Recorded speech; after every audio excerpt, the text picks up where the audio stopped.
की महाराष्ट्र सरकारने हा पुतळा तयार केला नव्हता, नेव्हीने चांगल्या हेतूनं हा पुतळा त्या ठिकाणी तयार केला होता।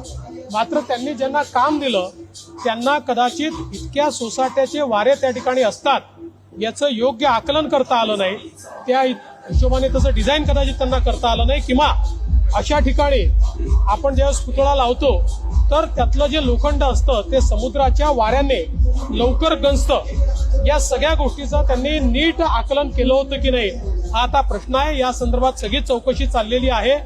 आमचा संकल्प आहे त्याच ठिकाणी छत्रपती शिवरायांचा एक अतिशय भव्य आणि अखंड उभा राहील अशा प्रकारचा पुतळा आम्हाला तयार करायचा आहे। आम्ही नेव्हीच्या मदतीने त्या ठिकाणी तसा पुतळा पुन्हा लावू। कोणीही यावर राजकारण करू नये अशी आमची अपेक्षा आहे। यावर राजकारण करणं हे अक्षरशः मला असं वाटतं खुजेपणा आहे।